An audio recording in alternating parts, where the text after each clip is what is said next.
Hello, everyone, and welcome to Empowered Astrology. I'm Christopher Mitchell, and I'm here with Tom Jacobs, astrologer, spiritual teacher, channel, medium, energy worker, and more. And this is Empowered Astrology, a podcast project that we've started together to explore astrological ideas through a more empowered lens. Today, we're going to be continuing our series on the astrological basics by talking about Jupiter and Saturn, the first of the outer planets. And to kick that off, Tom, I wanted to ask you, how can we start to understand the difference between the inner or personal planets and then the outer planets as we start to move into Jupiter and Saturn and beyond? Yeah. So we think about Sun through Mars, Sun, Moon, Mercury, Venus, Mars. Um, the Venus and Mars have we think about as personal planets as integral to our day-to-day personality functioning. And then we have and Venus and Mars are roughly 2-year orbits. And so then you have a space. Jupiter's a 12-year orbit. Mm-hmm. And then Saturn is a 29.5-year orbit. So there's a difference there in how we think about layers of personality or layers of the psyche, layers of consciousness. Um, uh, the theory is there was a planet that was roughly in a 4-year orbit around the sun between Mars and Jupiter. Now we have the asteroid belt that it was destroyed, and now we have these pieces that are, you know, roughly 4 years, a little, give or take, a little more, a little less. And so it makes more sense when you line them up that way that there's a planet there. But Mars having a 2-year orbit, Jupiter having a 12-year orbit, there's just quite a difference. And so we have thought about them as different layers of our personality. And then outer planets, we call them social planets. And then Uranus, Neptune, Pluto, and now Eris, outer planets because they're quite more farther away than even Saturn. Mm-hmm. And Yeah. so the inner ones are these kind of forces of our day-to-day lives. They're always with us. And then Yeah. when we get to Jupiter and Saturn, are they always with us too, or do they kind of come in more periodically, or like kind of less day to day, but still part of Yeah. our lives? I mean, I consider that they're always part of our lives, but the way I think of it, which may be a little different than some people think of it, is almost like layers of the psyche. Mm-hmm. And as you and I talk, it's going to be our suns and our moons and our Mercuries and our Marses and our Venuses that talk every day. Mm-hmm. But I do think that Jupiter is always with us. The Saturn's always part of us. But the kind of like those parts of our psyches have different jobs that aren't every time we talk, Mercury, every time we feel, every time we grab something we want, Mars, every time we feel, Moon, every time we assert ourselves, Mars or Sun, um, every time we notice feelings or process emotion, which is Moon, which all those things happen all the time. And then let's think about Jupiter as another layer, Saturn as another layer. So I think they're with us all the time, but we don't access those middle or deeper layers all the time. Okay. Unless certain life events are occurring and we're really focusing on those energies or patterns related to them. Right on. Well, I Yeah. think maybe if we start to dig into them one by one, we can understand more Yeah. about those layers and how they come into play, and how we can start to see those as different than the layers of these inner planets. Hmm. So let's start with Jupiter and start to explore, what is that planet all about? What does this part of us represent? Yeah. So it is the sun is the biggest thing in the solar system, right? Everything else orbits it. Jupiter is the next biggest thing. Mhm. And so Jupiter energy can be quite big and expansive within a person. So I like to think of it as how that person can expand. And that can be with joy, with creativity. It can be with imagination. It can be self confidence. I think self confidence is a really important idea with Jupiter.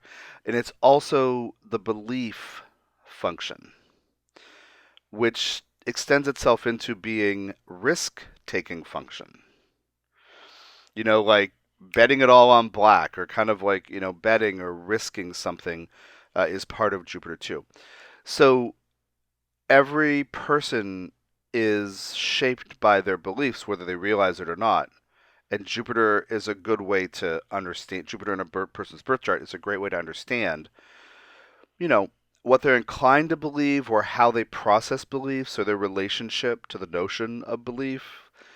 You can't tell what they believe from a Jupiter in a chart, but you can understand the function of the person, how it operates.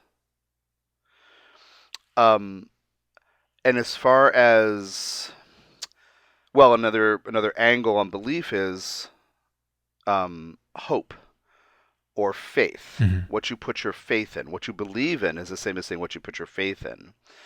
And sometimes, we end up thinking about religion when we think about Jupiter, but it's also any belief system, any worldview that can be philosophical, ideological in any way. It can be political, even. Politics being an expression of ideology. So when we think about the theories as opposed to the group activities, it's a different plane. It's more the Uranus part, right, or the Saturn part. But your belief, what you're inclined to believe, is more your Jupiter. And then pessimism and optimism. I'm not sure if I mentioned those already. No, but I think they tie into the what you're starting to weave here. Exactly, yeah. Really important, because am I inclined to hope for the best? Am I inclined to believe tomorrow? This is a phrase from my teacher, Steve Forrest. Can tomorrow be better? Like, do I believe that tomorrow can be a better day? Could I do something today to make tomorrow better? Is one thing he might say, or I've heard him say.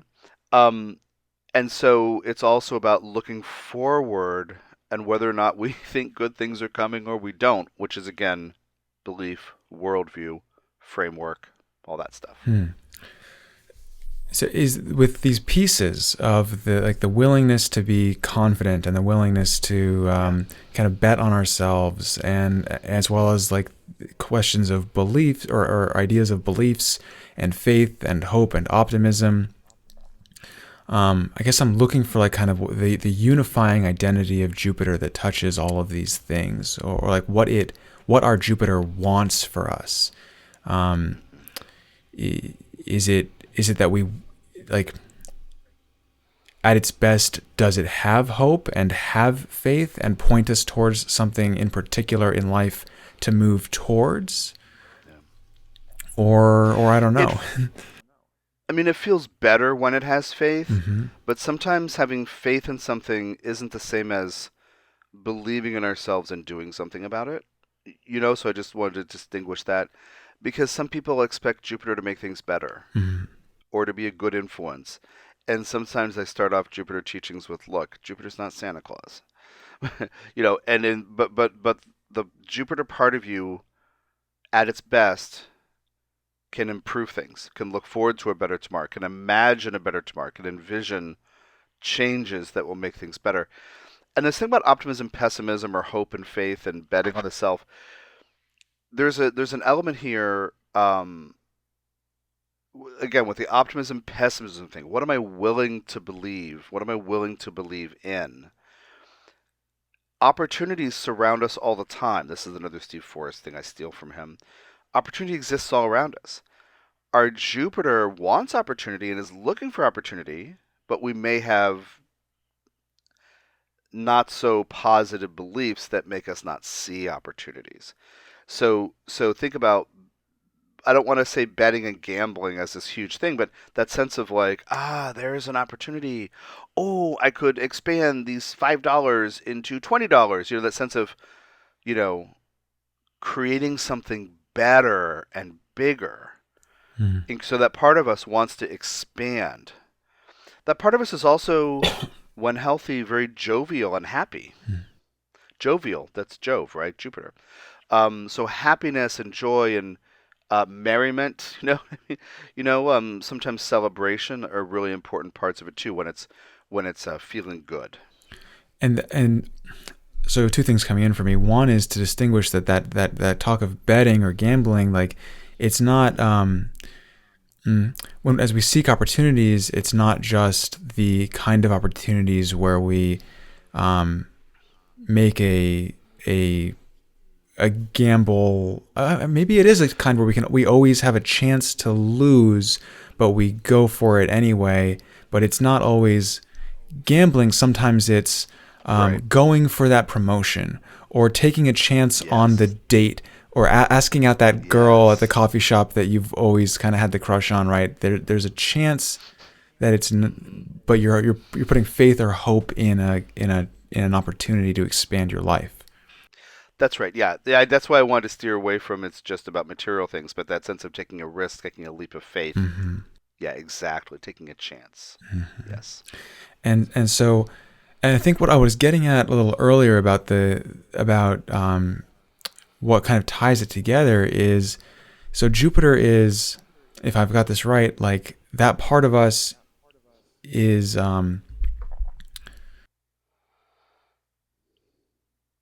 always has hope and always has faith and optimism. Like a healthy Jupiter always has faith and hope Mm-hmm. and optimism, Mm-hmm. right?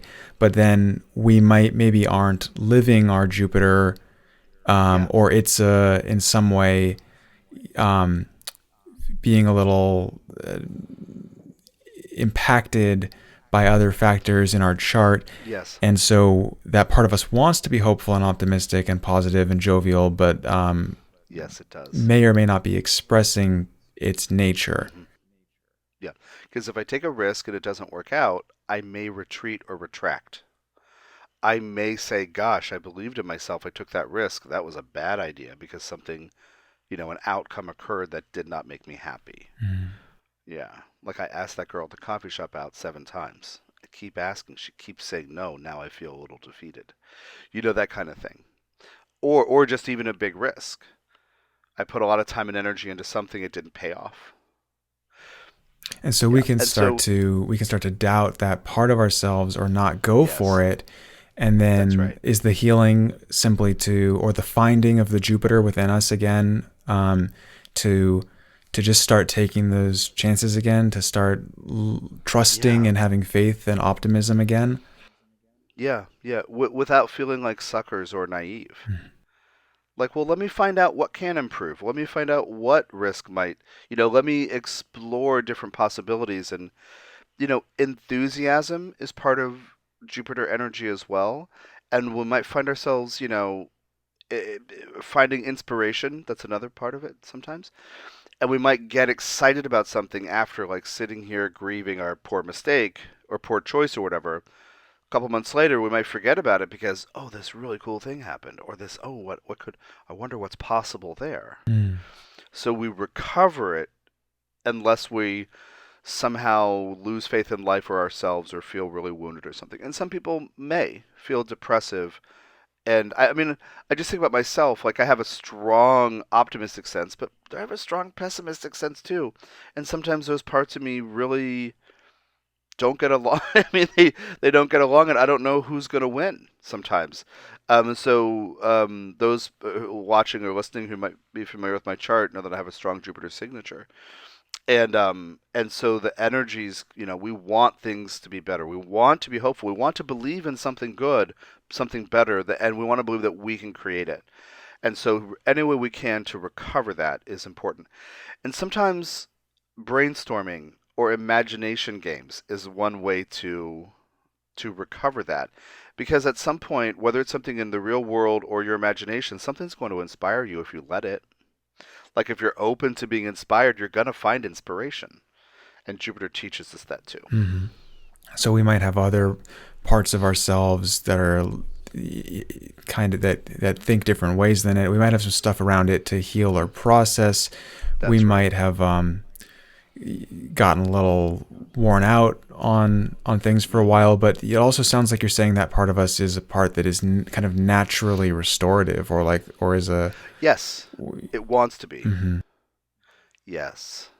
And we kind of have to Yeah, because fight it to wants not see the excitement. opportunities because they'll Yeah. keep coming through that Jupiter. And so is our our Jupiter wants to grow, right? That's kind of what it Yeah. wants for our life, is for us to expand and to Yeah. find and go for those opportunities. Yeah. And so opening that part of us up so that we can come, like, trust that area of life and can keep growing and working forward optimistically is sort of how you work a Jupiter in a healthy way. Yeah. Yeah. Hmm. Yeah. And I would add, be compassionate when you just feel pessimistic, but know that it's going to change. Allow it to change. Hmm. Yeah. It's going to be interesting that Because we're. again, the imagination and the inspiration can be really restorative and really healing. Or somebody says to you, hey, you're really good at this, and you're like, really? Oh, like I want to believe that. Oh my gosh, I am good at that. And so that sense of recovering is sometimes one of the most important things with Jupiter. Hmm. Yeah, because we lose faith sometimes. I mean, yeah, it's natural to. Let me say it that way. It's natural to not be buoyant all the time. It's okay. It's human to not be charging for like the Knight of Wands or something, Knight of Swords, like charging forward all the time or something. I guess it's Wands, I guess, with inspiration, but um, yeah, we nobody can be on all the time, but the Jupiter part of us would like it a lot. You know what I mean? At least sometimes would like it. Yeah. Kind of sounds like there's an interesting kind of built-in feature to it there where, you keep gambling until you run out of money or you lose enough times, and then you kind of pull away from the table for a little while, and then you go back later, where it wants to always be on and always be expanding, but we also at points need some, and we're going to be going and talking about Saturn in a little bit here. Yes. There's other areas of life too. We need to ground. Maybe we've expanded into a new opportunity, and it's not time for another promotion right after the first promotion. We have to Exactly. work the job a little while, right? Good point. Really good point. Mm-hmm. Yes. Because some part of us, we might really want to be happier or to have things become better, and it's important not to get too stuck Mm-hmm. on that as an imperative or as an urgency. But another thing Steve says is sometimes you just need a victory. You just need to win. Just have something go really well. And that's a Jupiter thing too. And so wherever it is in our particular charts, by like house, sign, and aspect, it will show the ways that we expand, the kinds of opportunities that are. Is that a fair way to say it? The kinds of opportunities that are right for us. Yeah, how we can expand. And, I don't want to paint Jupiter as abundance in a stereotypical way that doesn't involve Saturn, as we'll get to in a few minutes. I don't want to say just hope for the best. I don't want to. I don't want to say it that way. When I lived in LA, I was surrounded by actors at different levels of their process and development and employability, and something that a lot of people in who were taking classes together would do to support each other. What did you do for your career today? And they were kind of keeping each other focused on creating, focused on moving into a better future, or what did you do for your career this weekend? And then they would tell each other, and I just heard that phrase so many times, and so we do need to be pushed sometimes or nudged and invited, but that part of us does want to do that too. It wants to expand, but like you said, we can't constantly only expand. It makes me think of one more piece here on like kind of some of the conversation around Jupiter and ways that people talk about it are, you'll sometimes hear it said that Oh yeah. wherever it is in the chart, like that part, that whatever it touches in the chart is going to be bigger. It's going to expand Okay. whatever it touches. And so it's Hmm. kind of understanding that function of Jupiter and maybe connecting it to the ways that like we can, um, overindulge or Yeah. overexpand in Yeah. particular areas of life. I remember what I wanted to say about abundance. The Jupiter in your chart represents abundance because that part of the chart, like you say, there's an expansive thing in there. Some people will say stuff like, "This is how you can expand and create abundance for yourself," and I don't disagree with that. I just wouldn't value money on top of everything else or above everything else. But yes, that you can overdo it, you can get fixated on it, but that sense of it is about abundance. And I mean, I mean, uh, mine's in my third, my third house. How do I make money? I write books and I teach Mm-hmm. and I talk. I endlessly talk. You know what I mean? Like, and just as a not making fun of anybody or being weird, but like when I see a client I'm going to talk to soon who has Jupiter in the third, I figure that person's going to talk a lot, so I'm going to try to like create space for that and listen. And like I know that they're like me and they need to say they, you know, that about me. Yeah. Yeah, so wherever it is, it can bring abundance. It can be abundant, but again, what we believe and what we do with it is very important. I want to push a little more on that the overabundant possibilities, or Yeah. can it be Yeah. something that becomes too much if Totally. it's something in the chart? Totally. I do talk too much. I mean, yeah, it can be that way, and I have to stay grounded to make sure, using Tiger Iron, honestly, to make sure that I don't all the time. I don't see it that way, but we happen to have a particular lineup with our Mercury and Venus. Yeah, exactly. Yeah, you appreciate what happens sometimes, but anyway, sometimes if I'm nervous or scared, I will talk a lot, and anybody else would be really aware of it and be like, "What?" I mean, even beings who've worked on me come in the middle of the night and done work on me. These Sasquatch one time came and worked on me, and they were like, "Oh, this one, he talks so much." Because Sasquatch aren't very verbal. Mm-hmm. They're like very, very grounded in the body, and they were doing all this stuff for this being that was helping me, and they were like, "Oh." So is that then the kind of the remedy point to whatever, to the excesses, to the potential excesses of our Jupiter placement, is to ground and be aware that this is a place where that can come in, and so to be conscious of moderation or of overindulgence in this part of life? Yes. Yeah, exactly, exactly. And part of that process could involve evaluating what belief is driving the process in play. Like if you found somebody with Jupiter in the third house and they didn't talk much or at all, you'd want to know why. Like it would stand out to you if you met a bunch of people with Jupiter in the third and they were very loquacious and then one person wasn't. You'd like, what belief is behind that? And so if we over or underdo something, it's really good to understand where it comes from. Yeah. Okay, right on. Yeah. Well, let's look at Jupiter in transit and understand how that is different than Jupiter in our birth charts. Yeah. So transiting planets bring opportunities and ask questions and challenge us in different ways. Encourage us, challenge us.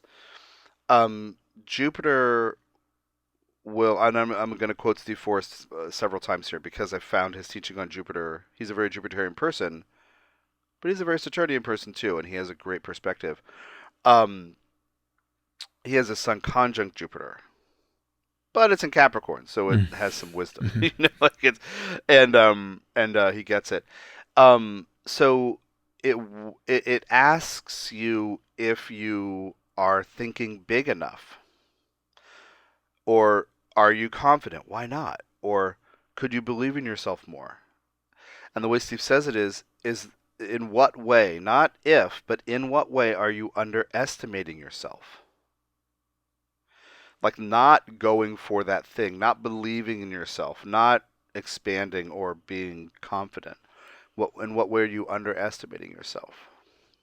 I found that so helpful because it's not maybe you're underestimating yourself, but in what way? So it wants you to expand things or take more risk or believe in yourself more. And of course, the particular angle, the aspect matters. But the basic idea is it wants you to expand, and it will show you where you're limited by belief or circumstance or what you can change. And I think of it as you can't receive a gift if you're holding a bag of rocks. So Jupiter quite often in transit says, I'd love to give you this cool thing, but you gotta let go of that other thing. Mm-hmm. And so Jupiter transits actually also include dealing with loss or sometimes, or change, where something goes away. Because how can you be open to new opportunities? I think that's the important distinction as far as like kind of, yes, it's about abundance. Yes, it's about opportunities, but it's not just the Santa Claus planet that's going to always feel amazing. Sometimes it will, ask us to let go of things that don't serve us that we're really holding on to, or ask us to challenge beliefs Yeah. around opportunities that are hard to challenge. Yeah, I have this one story from a Jupiter return when I was in my, I was about 36. Jupiter returns, just for the listener, it's when that 12-year cycle's done. Like Jupiter's gone around the zodiac in your chart and made a completed. So we have them roughly at age 12, roughly 24, roughly 36, 48, etc. And I had this little teeny motorcycle, and I lived in LA. It was a Honda 250. It was a Nighthawk. My first Tom's first motorcycle, and it was like a lawnmower that had brakes, and a headlight. It was, really basic and really small. And anyway, you start small when you start riding a motorcycle. And I'd had it a few months, and um, I went to Trader Joe's, and there was a guy who was in his 80s. So an older guy. My Jupiter's in Capricorn in the third house. Guy's been riding motorcycles since he was like 11 years old, he tells me. He says, "Oh, look, you have one of those cute little motorcycles." And I was like, "Yeah." And he was like, he offered me to sell me his almost brand new BMW touring bike, which probably at that time cost probably 16 grand new. And I was there on this little old thing, and my old belief was, well, I couldn't afford that. And here was an aged man, Capricorn, saying to me, "Hey, would you like to do this?" Now, if I had said to him, "Hey, you know what, I could do it if on a payment plan, would you work with me?" He may have said yes, he may have said no, but I didn't test the opportunity. I didn't try, because part of me was like, well, that sure is a great motorcycle, mister, but you know what I mean? Like, that was basically like my career was younger, and I was not so abundant. But anyway, I saw where my limiting belief came in. Mm-hmm. And I saw I wasn't open. And I don't regret that, because it was way too much motorcycle for me. Like, I would not have been able to pick it up if it fell over. Like, I just know that. I would need to grow into a bigger bike. Anyway, it was like a 1200, and I had a 250. Like, that's the engine size. So it was like much heavier, Anyway, so it wasn't the right thing, but I saw I was closed. And that's sometimes the best thing about a Jupiter transit. Somebody goes, "Hey, fabulous opportunity." And you're like, "No, I got to go wash my hair or clean the tub." And they're gone. And then you realize it, and you're like, "Oh, dagnabbit, I missed the opportunity." Sometimes realizing you're not open is the best part of a Jupiter transit, the best outcome. Mm-hmm.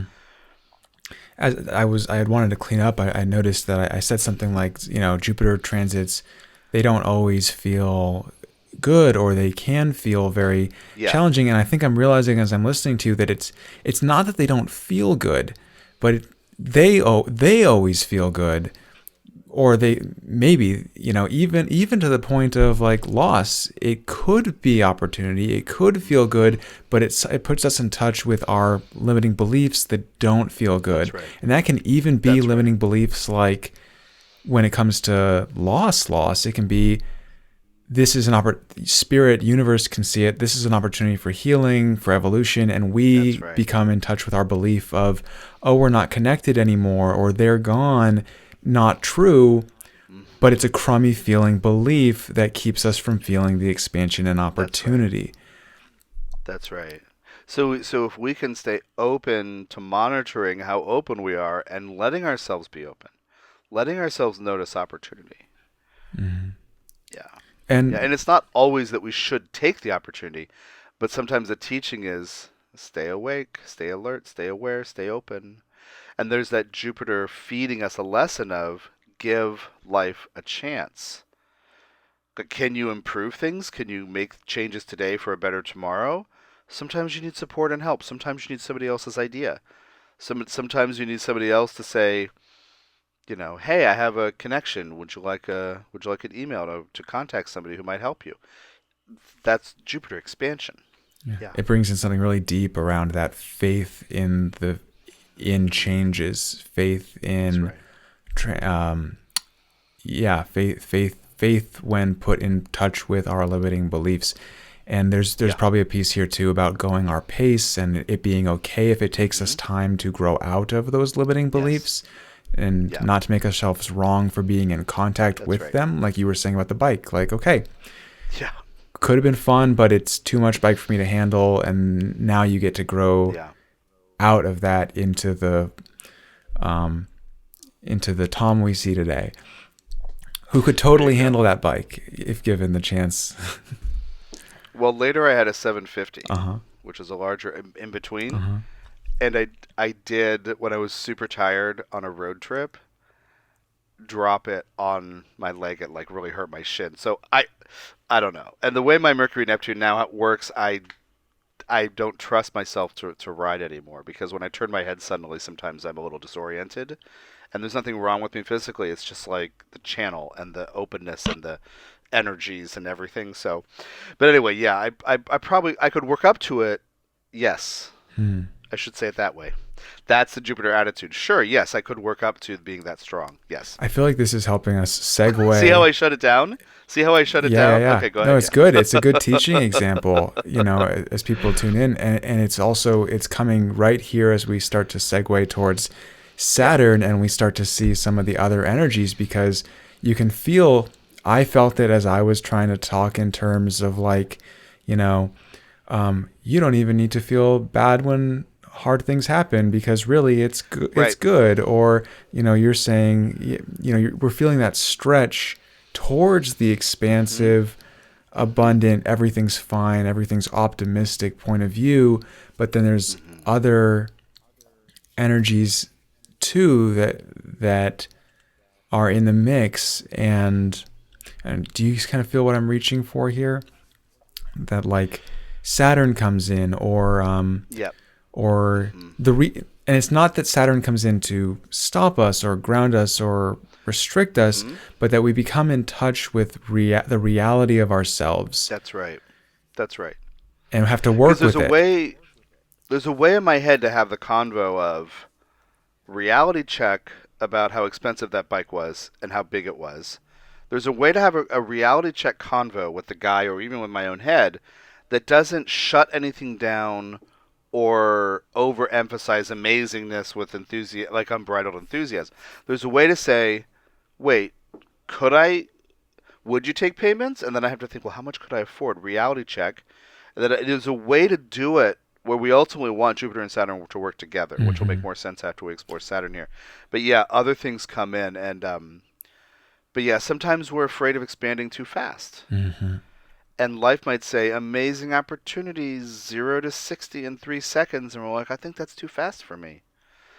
And like you said, we shouldn't judge ourselves if we're not ready for something. Sometimes we are ready. Sometimes we're shown an opportunity to show us if we're open or not. And so a lot of things are really great during Jupiter transits. And one of the best things is to realize what bags of rocks you might be holding and you might be able to let go of to be open to what might come I next. think I'll put one more Yeah. piece here that's coming to me, and then we'll Yeah. move to Saturn. And I think I'm just seeing this interesting kind of, you can kind of feel the dials of it, right? Like an overactive,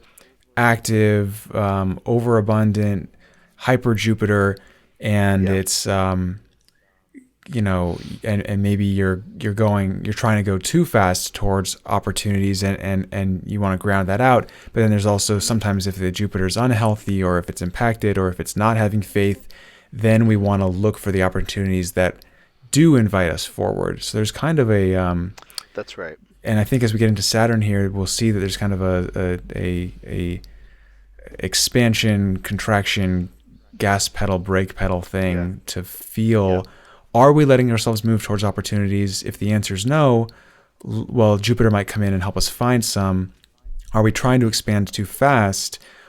If the answer is yes, then maybe Saturn will come in and help us Right. slow down. Right. Right. So let me say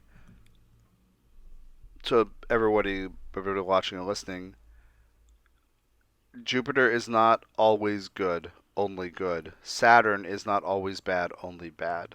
Ideally, we're going to want to work with them together. Again, that'll make more sense in a couple Well, minutes. But yeah, clearly it's wanting to happen. So let's move on to it is. Saturn here, Okay.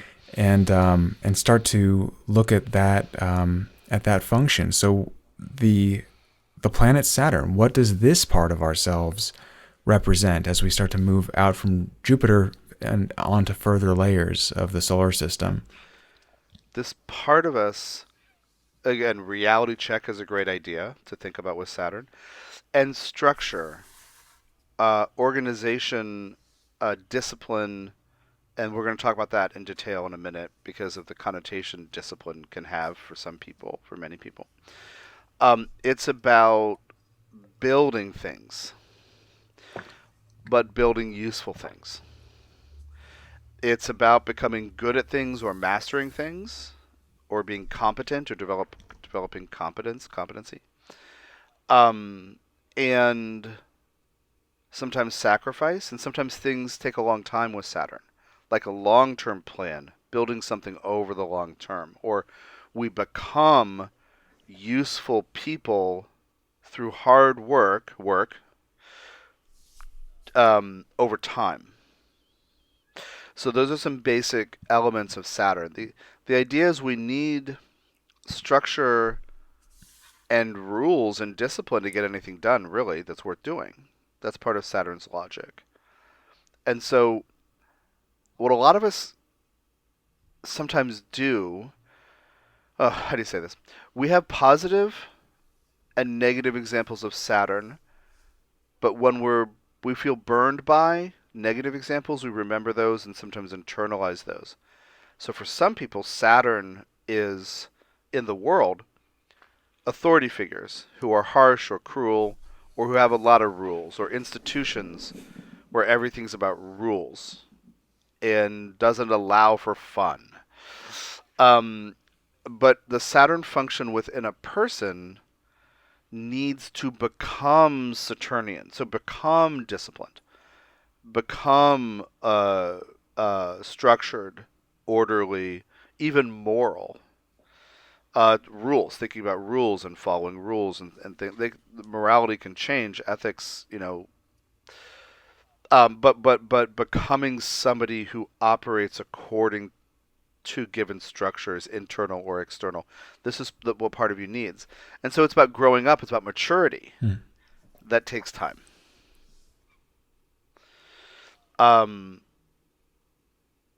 This image in my head, my girlfriend sent me a link to a video of a kid in a concert, and the kid was like 6 years old or something, singing some like aria from an opera. And it was technically really amazing, but I can't watch a kid act like she's feeling. Maybe she was 10 or 11. I don't know if she was 6 or 10. I was just turned. I just couldn't deal with it because she was like emoting, and I was like, no, you're not. You don't know what that feels like. You're a child. Your voice is amazing. You've had incredible training. You're working so hard, so awesome. Those are all Saturnian things. But the test of time, the value of time, she doesn't have yet. She can't have it because she's a little kid. So I couldn't really watch it. I mean, I watched like 20 seconds of it, but I couldn't watch the whole like 3 minutes or whatever. Because it wasn't real. She can't have had that experience. Makes me think of kids who put on their parents' shoes or something and like carry the briefcase and like I'm working and that's right, mime and mimic the gestures, but exactly haven't matured into understanding that's yet, right? That's right.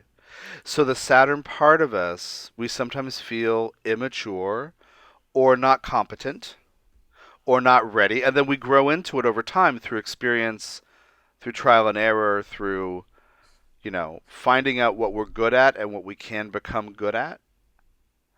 And I think there's a thing about Saturn about proving to ourselves that we are capable and competent. I think there's an element in there. And sometimes that just takes time.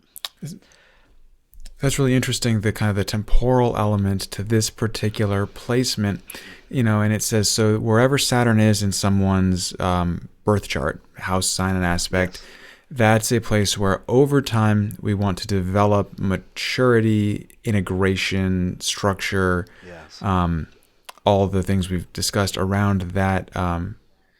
In general, we want that Saturn wants us to develop those things, but in particular, in that area of life, in that sign, in that way, it wants to develop those things. Because people have different ways of becoming mature or feeling mature, right? That's right. That's right. Um, and I want to say that yeah, that's Saturn's goal over the long term. What often happens with anyone's natal Saturn for a time, and honestly, there's no way to know how long it takes. But what it does is it slows things down because it's controlling. Hmm. It doesn't want things to it doesn't want things to flow because it wants control. It wants to make sure that it has a role. And so becoming somebody who, I mean, as we age, we essentially the Saturn kind in a certain way finds something to do, hopefully, that's useful. I sometimes tell clients, let's figure out a way to give your Saturn something productive and constructive to do. So it's just not sitting there poo pooing everything and judging you and blaming you for that mistake 10 years ago Mm. or 30 years ago. Give Saturn something useful to do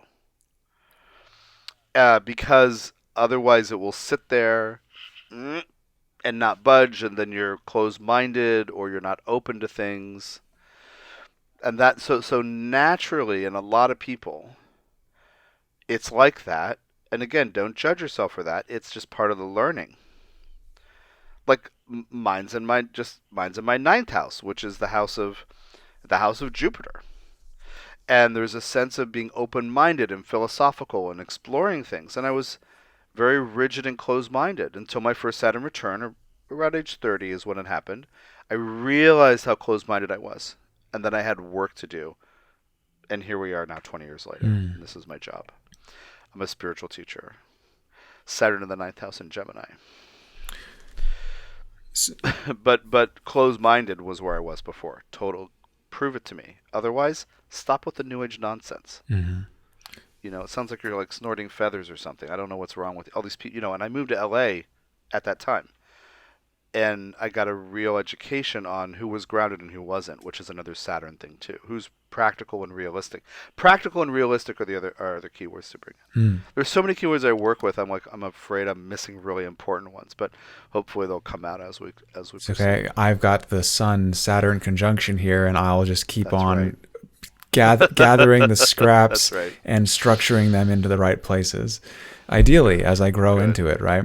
And so that's the first place I want to go, is to think about like um, the like I was pointing to with this temporal aspect of Saturn. Yeah. So you've said it's something that we grow into and mature into over time, and so become more, ideally become more healthy and grounded and mature Yeah. in.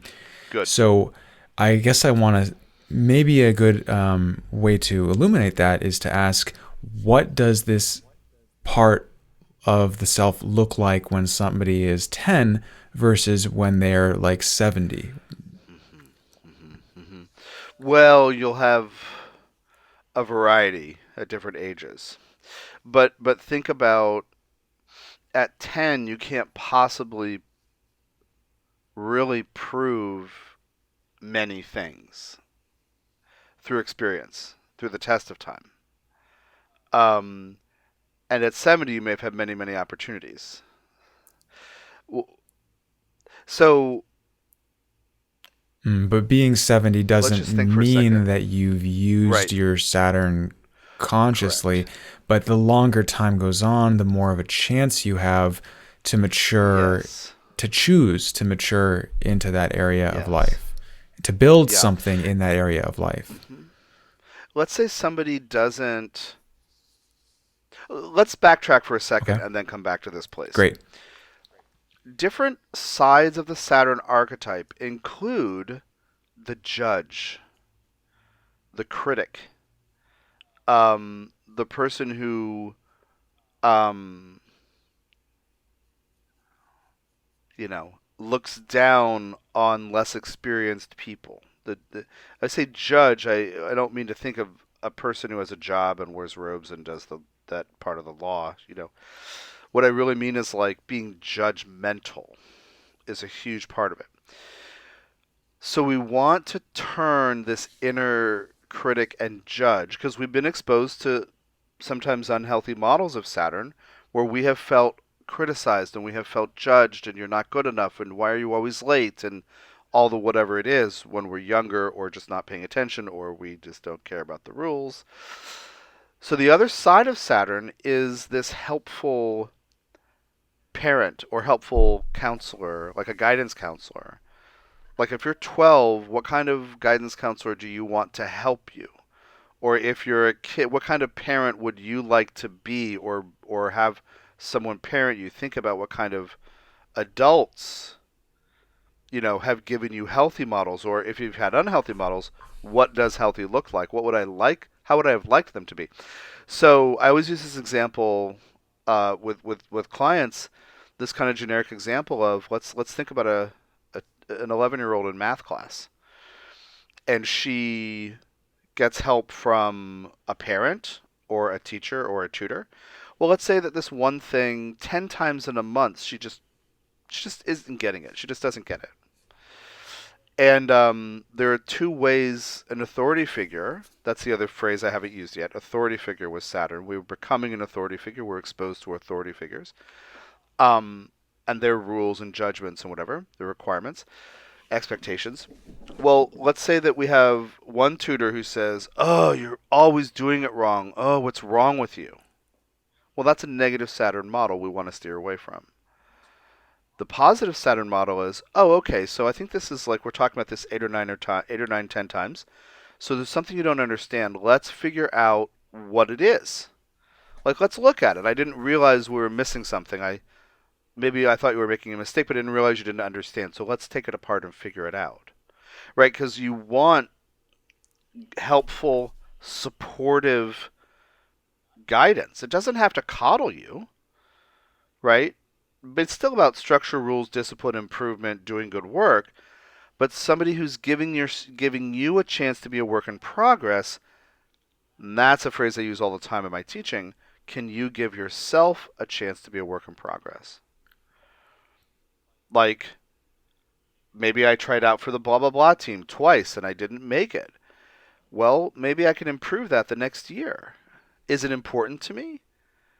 Like I can over time become better, or the motorcycle, I can become stronger so I could pick up a big bike, right? The reality is don't have a big bike if you can't pick it up. Don't have a heavy bike, right? Okay, well great. Where am I in this continuum? Can I give myself a chance? So for me, a 10-year-old or a 70-year-old, it really depends on what archetypal model of Saturn is in play. Yeah.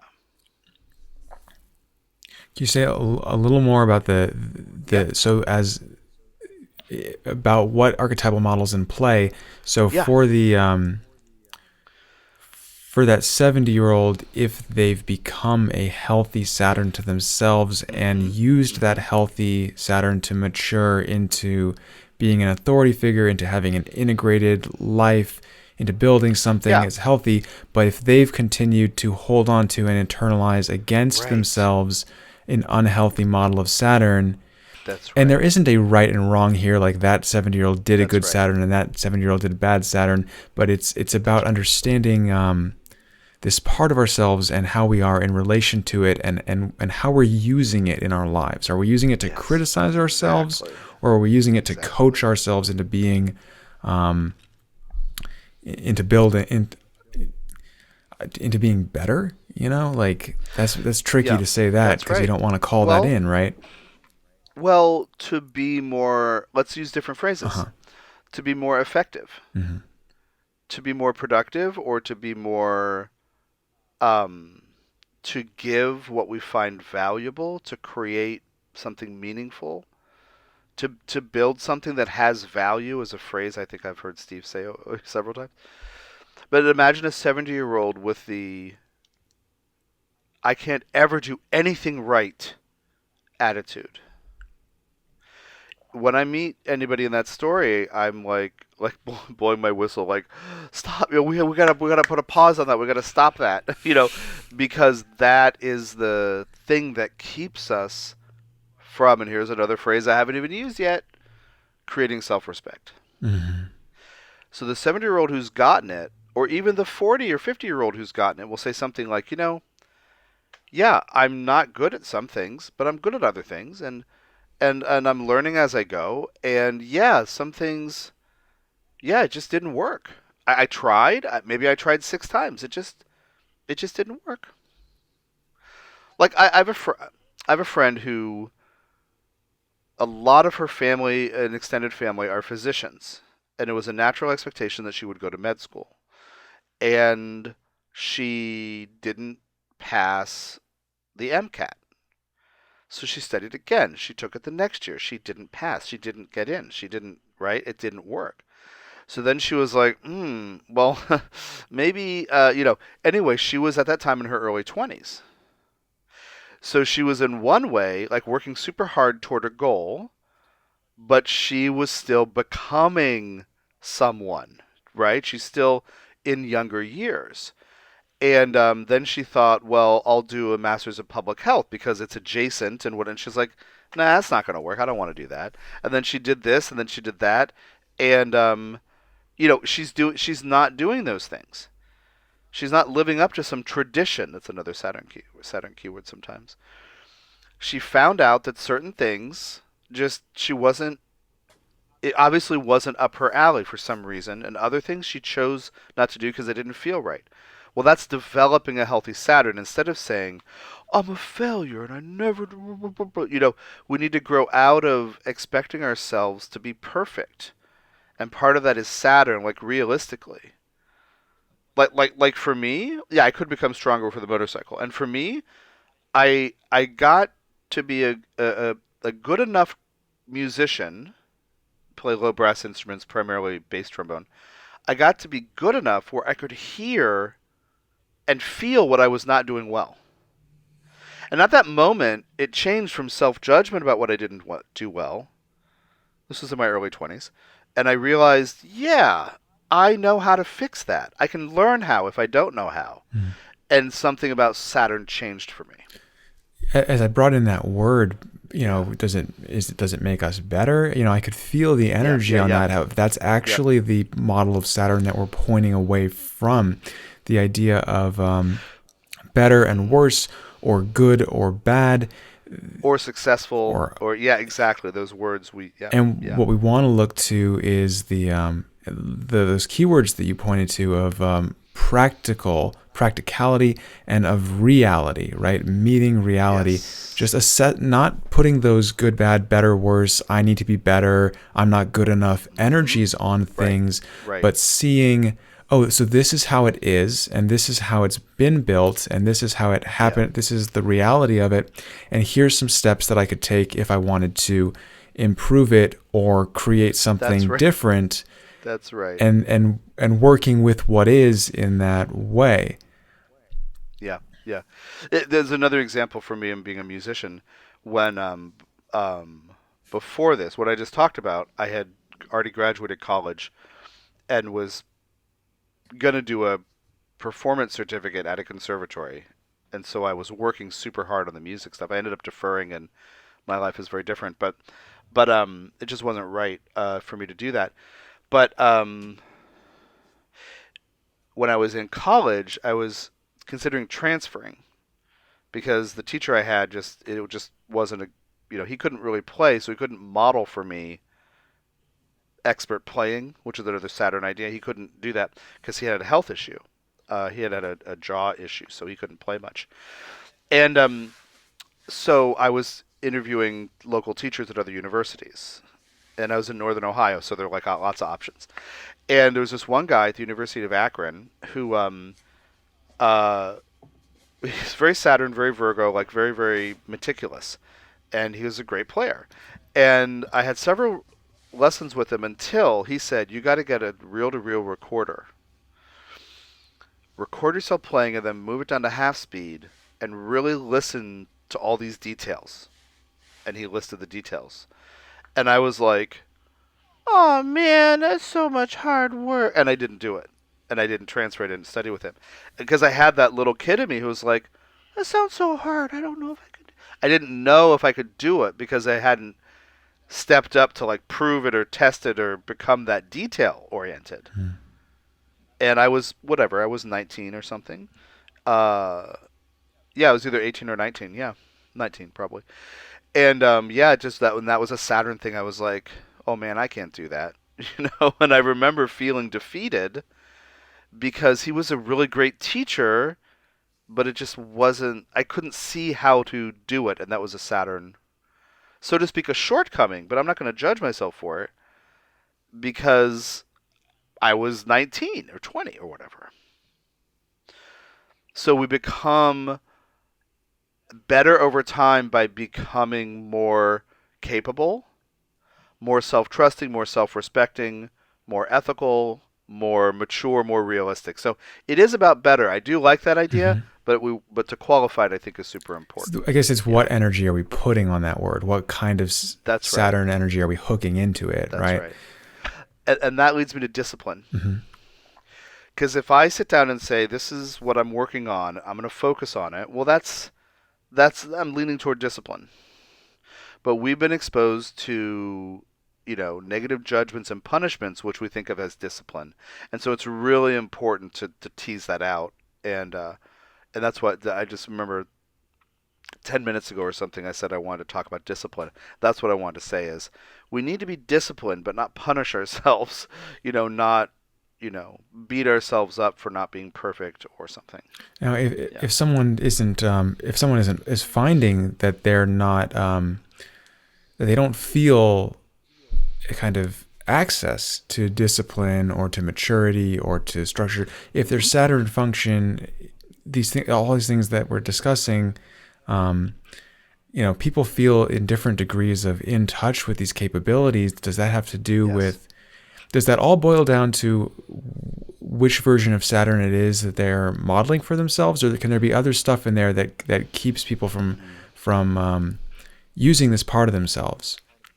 Yeah, I think it's a good question. So let's think about models in family of adulthood and authority and parent and maturity, examples in school, role models of all kinds. These are all Saturnian kinds of people and situations. And then also another keyword we haven't gotten into is ambition. Like, I desire to build something meaningful. I'm going to create this. So ambition is an important part of it. Like hard work, but also the desire behind that. It's not just why, Tom, are you working so hard on your trombone playing? It's not like, I want to be good. It's like, well, I have this goal. I want to be a teacher and an orchestra member in the future. So I have ambition to work on this, right? So there's part of it. Maybe some people may not have been exposed to ambition or been told they're free to have it. Some people are told, and this is also a Saturn idea, life's about hard work and you get the right kind of job and you feed your family and you don't ask too many hard questions. Like you don't, like keep your head down and do your work. That's another version of Saturn. It's less inspired. Well, it's not as fun as creating something that is meaningful to you, that you find value in, that you can bring to or share with others. But that's, life's a drag is a Saturn idea as well. And so some people's exposure through family or community or mentors or something is also can be part of it. But I think at some point there are people who say, even if they haven't been exposed to, for example, ambition or discipline, sacrifice, focus, hard work, like doing that thing every day, consistently, that's another Saturn idea. If they haven't been exposed to that, there are people who just realize one day they want something. And it's not Mars, today's Tuesday, and I want that. It's I want something for my future. So the Saturn may kick in and begin to develop along those lines in a really healthy way. Sometimes even if they haven't been shown, they figure it out. And we'll do a whole episode at some point Um, on the Saturn return, but there can be this time around yeah, 29, 30 years old when Saturn comes back to where it started in your chart, where that can start to really crystallize and we can get a good look at that. Like, whoa, this is what I've been doing and this is where I really want to go with my life. And so I need to lay that's some right. different foundation and start working towards That's that. right. So Right. we get those calls to Yeah. Saturnian awareness and consciousness. Yeah. Yeah. Definitely. I feel Definitely. like I want to bring in it's an interesting piece here of it in relationship to the other parts of self, Yeah. because you talk about how Saturn can get really down and life's a drag, but it can also be ambitious and working towards everything we want, and all these Yes. different forms it can take. I think it does maybe boil down to its relationship to these other parts of us. Like for one, Jupiter can Yeah. point out what's possible, but then Saturn has to build it. And I was Hmm. thinking as well well, I'll let you comment on that first, and then I'll say one more thing Yeah. too. But yeah, it's like talking about how Jupiter and Saturn come together here to be really Yeah. healthy, right? Yeah. So Saturn may tend always to try to limit things or control things or shape things, right? Give them containers and pace them, like slow them down, right? Jupiter's with enthusiasm I mean, they both can be enthused, but Jupiterian enthusiasm can be trying to rush forward. So the inner dialogue, this is one of the first articles I put up on my site was how Saturn and Jupiter inside you'd have to work together. I think it's called On the Relationship between Jupiter and Saturn. It's still there from like 2008 or earlier, 2005 or something. Anyway, so so Saturn, when healthy, says, hey, let's figure out if that's possible. Jupiter, when healthy, might have 7 or 8 ideas, some of which may never work.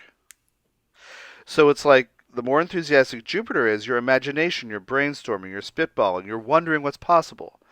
Healthy Saturn can come in and say, honestly, that would never work. Just the laws of physics, that's just not going to work. But maybe these 5 things, let's talk about that, or let's find out. Let's do some research. So the Jupiter Saturn thing, but if Jupiter is depressive, Saturn might be judgmental. Like Jupiter, if in a person, maybe a person's feeling down or has been, affected by negative outcomes after risk in the past or something, having lost or seemed to have failed or something, and that Jupiter might say, "Well, it can't ever have anything good," and the Saturn might be like, "Yeah, what a loser." Like they can also feed each other that way in an unhappy way. Mm. But healthy Jupiter allows for possibility. Healthy Saturn finds out what's possible, like in reality and practical. Or another Saturnian response to Jupiter enthusiasm is, I like this. I believe it can work. You said 2 months. I think it's more like 10 months. Right, so it might bring in a realism about time or structure or rules or, oh, well, you have to get a permit from the city and that always takes 6 to 8 months. That kind of reality check. So it's really good to let Jupiter be excited. And then Saturn says, oh, this takes time, or let's find out. I mean, this is what I've learned about these 2 planets and myself is I want to give each of them a chance to work, and sometimes Jupiter's unrealistic. Um, how many half-written books do I have on my computer? Like I've got these things I think are great ideas, but then like the actual finishing them is Saturn's job, as you mentioned earlier, Hmm. actually doing the thing. And it's been this way for, I don't know, it's 2022. I mean, almost 10 years. I've had like 8 half-finished books, and now I'm teaching and doing so much counseling and stuff. I'm doing much less writing in the last few years. So anyway, so like the realism part of that comes in there. Yeah, I think it's just seeing these functions for what they are without Yeah, them, and like they have different domains and they're all yeah, important to us being whole, healthy beings. And so hmm, like I just keep thinking that like we want to be more in touch with our natural, like we want to have a more abundant life or something, right? And so Jupiter's hmm, hmm. maybe buying lottery tickets, whereas, and Right. then Saturn's like, well, actually, let's work towards creating income pathways. And then That's right. next time we'll get into like maybe Uranus rebels against the perceived lack, and Neptune Yes. just dreams and fantasizes about bringing it in. All of those have an important place, and can even all work together to create the reality we're wanting to create for ourselves. Yeah. Yeah. but like Saturn in particular, its role is this like, hold on Jupiter, hold on other planets, like let's approach this practically. Let's do something real. Let's work with reality. So I'd invite everybody hearing this to just check in yourself if, for example, Jupiter is always, you know, overabundantly imaginative and totally ungrounded and nothing's really workable. But also check if Saturn always says, that'll never work. Hmm. Because neither is a good foundation. Like, yeah, it's just to give Saturn a chance, like give ourselves a chance to be healthy Saturn, which is realistic, and a maturity is called for in that. Maturity is called for, and that develops over time. And if you're listening to this and you just can't do it, and part of you goes, I can't do anything right. You're going to grow through it, and but don't judge yourself for that because that will make the Saturn worse. Recognize it, hear it for what it is, and start to find a Yes. different way to relate Yeah. to yourself with and bring that Yeah. Saturn into a healthier place. Yeah. What do I need to make progress with situation A? What practical steps do I? Oh, I don't know. Well, let me find someone who has that experience or who knows, or a source of information, a book, a teaching, a webinar. Let me appeal to somebody who's gone through this stuff, right? And that's where I don't know how to make this happen. Okay. And if we don't shut down in the face of not knowing how to do something, we're on a track for a healthy Saturn. Okay. But then, like I told you about the teacher who said to me, get the real to real thing. And I was like, oh, I can't do it. We might notice ourselves not being open to the hard work. And so we have to grow through that eventually. Hmm. Yeah. Yeah. Or not be good trombone players or whatever, good musicians. I mean, there's the trade off. If I don't do this, I won't really improve. And here's a Saturn example in front of me who's done it, but I don't feel like I'm ready. So anyway, so we're at different stages of our evolution, and we might have the goals, or like my friend who fails a test or whatever, doesn't get accepted to med school. It's maybe that's just not the path for us. Can we realistically accept that? We might have to grieve something. My dreams of being an orchestra player or whatever, but then we do. Hmm. We move on. Yeah. So maybe as a bridge to starting to talk about transits, that Yep. one, um, you know,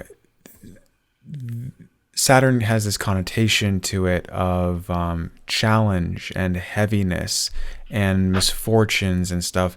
And we'll talk about that as we talk about transits and clean that up. And, the namesake of the podcast here, let's bring it into a more empowered lens, Yeah. right? Yep. But in thinking about it in something in our birth charts, in our own dispositions first, Mm-hmm. I think we've danced all around it, but like, where does this idea fit in that this can be a part of our chart where there can be challenges and hardships and karma and those Yep. kinds of keywords that Mm-hmm. come in, or it can Yeah. Yeah. restrict or etc. So let's think about a person. This is another Steve Forrest idea. I said at the beginning. I quote him a lot. Um, a person, what he would say is a Saturn in your chart, like your whole life, is a great work, and we can look at your Saturn to understand what it looks like and how it unfolds.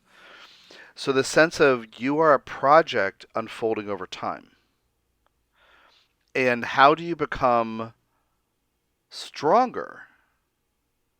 It's not by being coddled or having everything handed to you.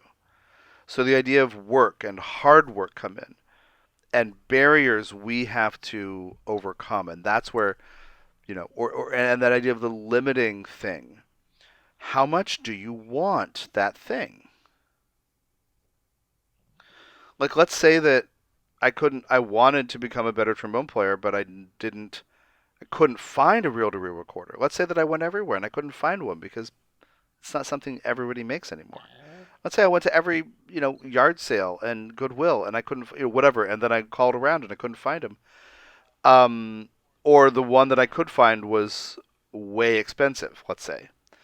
Well, how much do I want it? I was hoping to spend $50, The one I found was 900. The only one I found was 900. Like, how much do I want it? Because then that pushes me into hard work and sacrifice. And because then there's a reality check with the ambition, how much do you want it? So there's one part of that. Hardship or barriers to overcome. Another one is as we become better, stronger Saturnian people, more mature even, we sometimes have limitations to our expression. Sometimes that's, let's say it's really important to me. So I figure out, can I get uh, payments ahead of time on gifts you guys, my family, you guys might give me? Can we make however many gift giving opportunities going forward in the future right now for that sum, or can I borrow that money and I'll pay you back? And I'm like, yes, and I have to have two part-time jobs to do that while I'm going to school. That sense of like hardship. How much do we want something, or are we willing to be limited, or is it anyway? So that's where the limitation comes in. But also, if we've had models of people saying to us, "You're not good enough," or "You keep doing it wrong," we may tend to be inclined to be hard on ourselves. So when somebody says at the audio store, "Oh, you like that kid? It's $900." Part of me feels, oh, that weight of impossibility or limitation. Mm-hmm. So anyway, I hope I'm answering your question. I'm trying to weave in different, but I hope I'm answering it. It is hard sometimes. Mm-hmm. I mean, it's not Saturn if it's not hard at some point. I'm thinking about hiking, and Yeah. Saturn can sometimes be. I mean, Saturn rules Capricorn, which we'll get to down the line, and which is a goat symbol, half goat. But there's this uphill climbing the mountain, Yes. building something over time kind of thing, and when you first start to hike more difficult trails, your legs might get tired and you might feel that burn a little bit. Right. But the more you do it too, the stronger your legs get. And so there's something about that challenge where it is hard to climb a mountain. Yes. And you feel that resistance of encountering that challenge. And we don't always want, I'll just say this for my own sake, we're not constantly, endlessly pushing ourselves either. Right. Just like we're not endlessly Jupiterian expanding or trying to yeah, exactly. But some healthy degree of that, and then going home and, getting some rest and eating some food, and all of a sudden next time you hit that mountain, your legs are stronger. Or you climb a little bit, you set up a base camp, and then you do some more the next day. So that's right. There, you do feel that uphillness, but then you have to build. Then there's also the question of what's my relationship to uphillness, right? Mm-hmm. And that's where a healthy Saturn can come in. Thank you, Sun, Saturn, and Capricorn. Thank you. I'm figuring it out over time. Yeah, that's really good. Yep. Yeah. Well, let's bring that into talking about it in transit then. Yeah. And just to clean up, so that's where this idea of, just like how where Jupiter in a chart can make things bigger, the place where Saturn is in a chart can sometimes feel, and I think you touched on this lightly, can feel constricted or challenging because it's like where we benefit from having some constriction or challenge or resistance. Yeah, or focus. Yeah, like if things in an experience in a situation become constricted, we might say, gosh, wow, this is so much harder, but you have the ability to focus more. Oh. There are fewer variables often if something's being constricted. It's like yeah, I'm thinking about myself at 12 years old. Yeah, I'll mow the lawn, but I really want to call Billy. And then Billy calls and says, man, I'm sick. I can't do anything today. And I'm like, now I'm left with the lawn. It's like constriction leaves me the opportunity to focus and have more time and energy. So anyway. And then, so wherever it is. Like mowing the lawn as a child. Yeah. Wherever it is in the chart, oh, this is great, is like the, if Saturn's conjunct another planet, or if it's in a particular house, one might say, oh, this is a place where it's hard or heavy, but you Right. could also say, oh, this is somewhere where we're focusing, and this part of us will has an opportunity in this life to mature Exactly. and become better because of that Yeah. Saturnian Yeah. energy there. Exactly. So if life takes things, removes the clutter, you see what's essential or what needs to be done, Mm-hmm. right? Sometimes we have to sacrifice certain things to gain that focus or to be able to focus. But sometimes life does it, and we feel sometimes limited. And but yeah, the sense of let's focus on what we're talking about. Yeah, the limitation. We want to be free, right? And in our modern understanding of who we are, we have this very sophisticated psychological understanding, and we're adding spiritual and emotional understanding as well as we progress. But we have this idea of ourselves as like these, you know, I don't know, people who make choices, and I want this, and I'm like this, and this, the individual weighted Western, thing, right? And so we don't want to be limited. We don't want limitation, but it can make us better by putting pressure on us to achieve more or to focus, or it can make us better able to offer something of value, is how Saturn would say it. Better, right? We want to qualify that. So better able to develop and offer something that has value. Yeah, yeah. Just because I've done a bunch of work doesn't mean it's valuable. Like maybe I'm stamping a logo into cookies, 40,000 of them every day. I'm doing work all the time, every day. I go to work. But is it valuable, that logo on that cookie? Sorry, I was using an example in a reading the other day, and it's like very depressing. But or am I thinking about what I find valuable, or what has helped me mature into a better, and then I can share that with others. That's like my groove with this work, and a lot of spiritual teachers and astrologers and practitioners. We become really good at certain things about living, and then we teach other people maybe how to live better or something. Mm-hmm. Mm-hmm. So it's not about logos and cookies or affixing buttons to pants or whatever. But I can just feel the expansive, like, when you're standing on the edge of a canyon or something, like so many more Saturn conversations we could fall into. yeah, But I'm sure we will, because I think it's a misunderstood archetype and uh-huh. people fear it. And I think it's just super important to spend. I mean, we spent more time on this than on the Jupiter part, and I think that's really important. Yeah.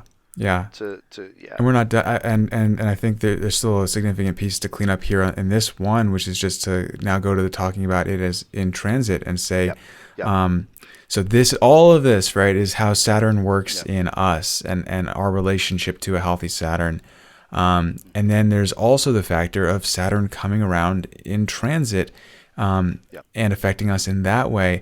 And so what's different about Saturn in transit, or how does it show up in transit?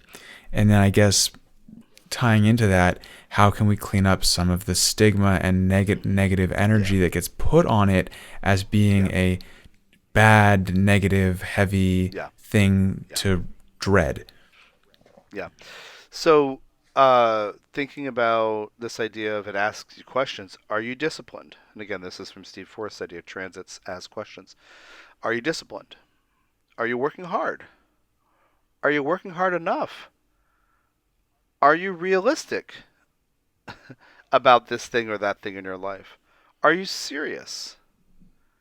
Are you doing something, consistently, which is good Saturn, but it doesn't mean anything to you, it doesn't help it doesn't have value, bad Saturn. So it asks you, what are you doing? Why are you doing it? Is it a good thing to do? Is it a moral thing? Is it an ethical thing? Is it productive? Is it useful?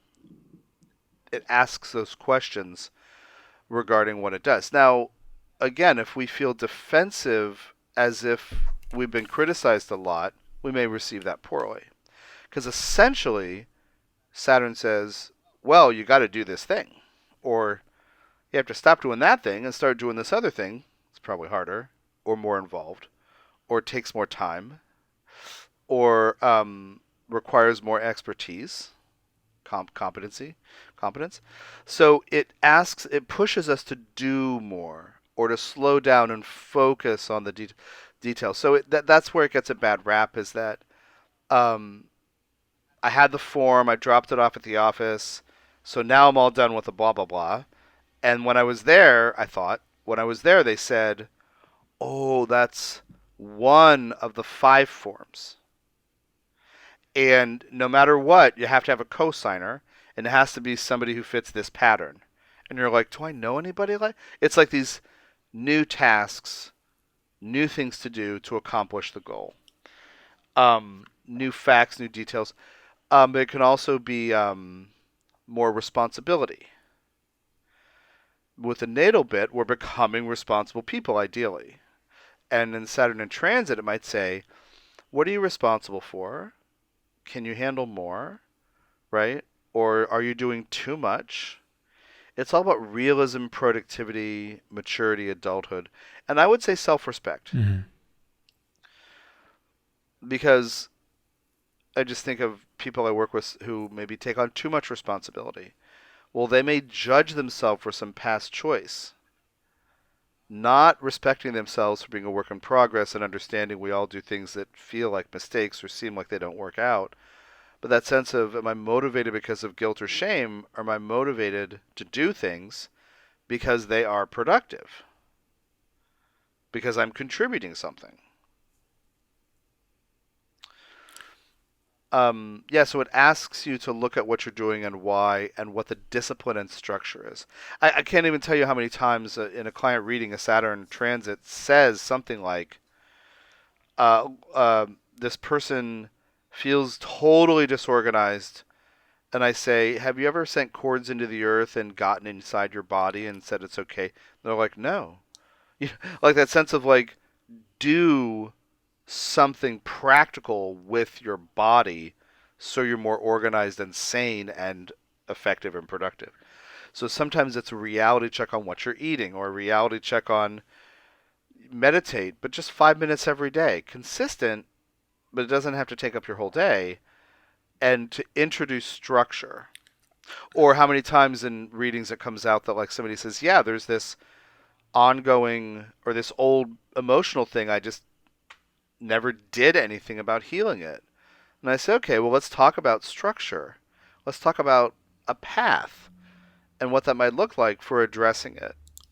So it's like structure, discipline, And organization. I can feel, I'm glad that I can feel a hint of that healthy Saturn coming in here, because I was starting to, I don't know if it was just me or if I was empathing the audience, but I was starting to feel really heavy for a second there, you Yeah, know?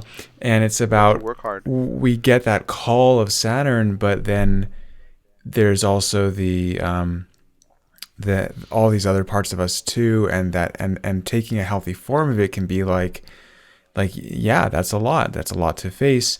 Can we do it Yeah. 5 minutes a day? Can we do it 15 minutes a day? Can we Yes. fit it in with can we balance it, with hmm other things too? I mean, maybe you can't. Maybe it takes, maybe whatever it is takes 3 hours every day.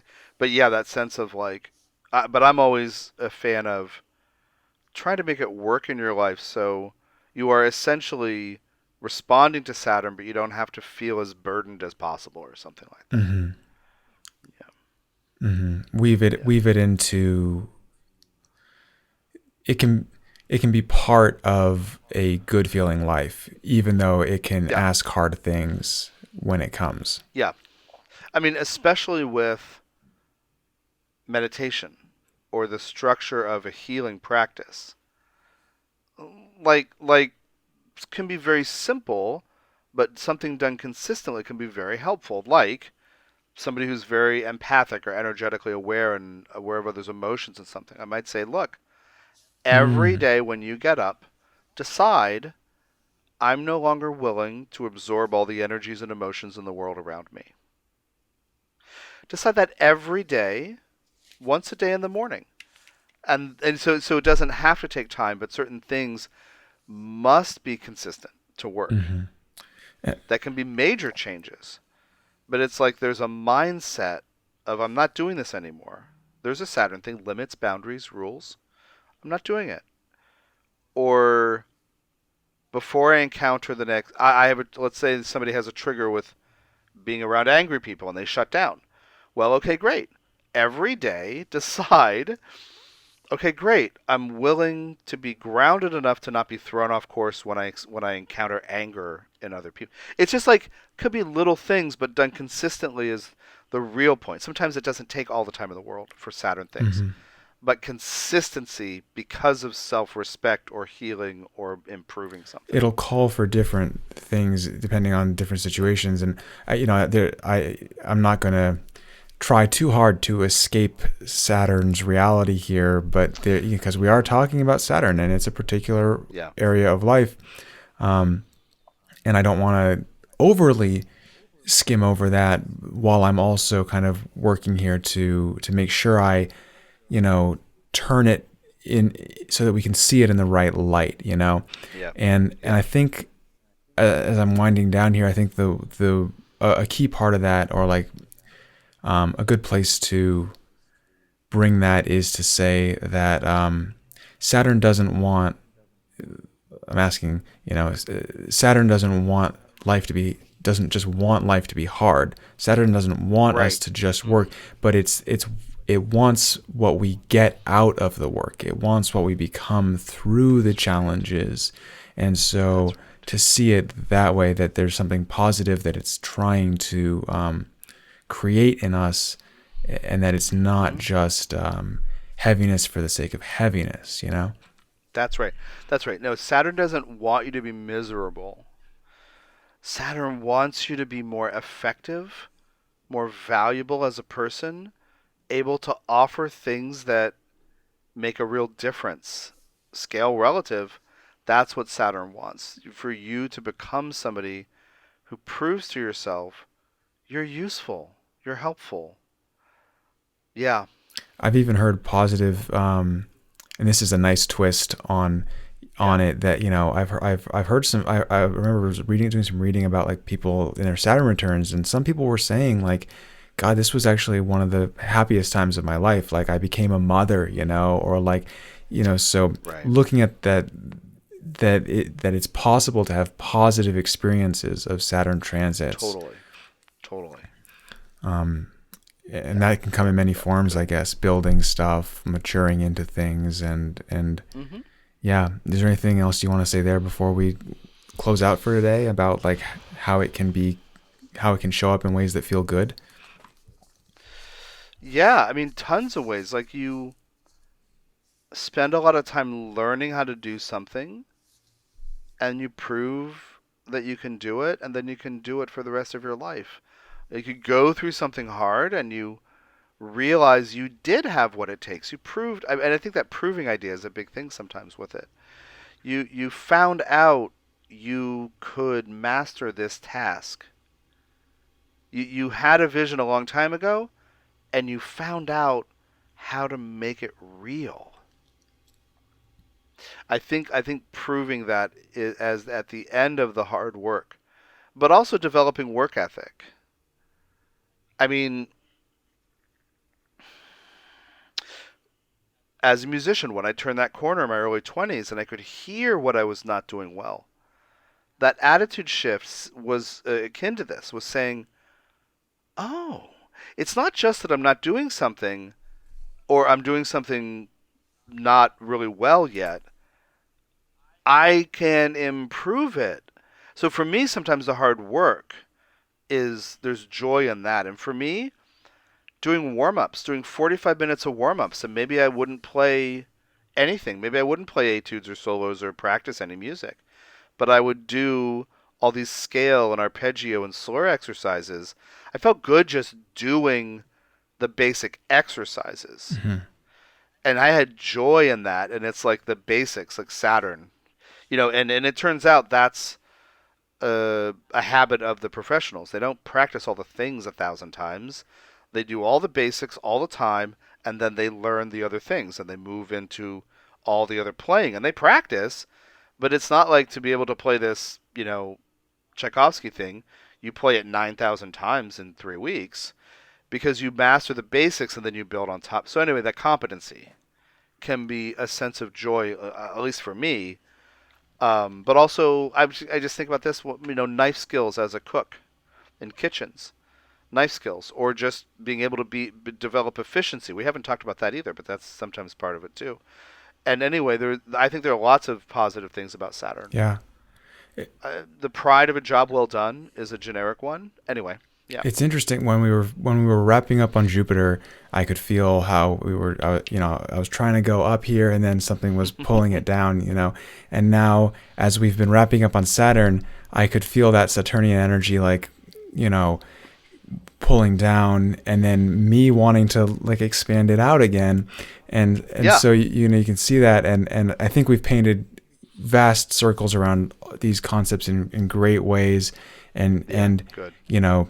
that with Jupiter, it's grounding out that expansion, and then with Saturn, there is a reality to it, and we might try to expand beyond that, but we also have to come down and work with it too. And you can feel, I've felt as we've talked, the tendency, those just energetic movements in myself, and I think we can all work with seeing where that lives in us, Yeah, I agree. Thank you. Yeah, that's great.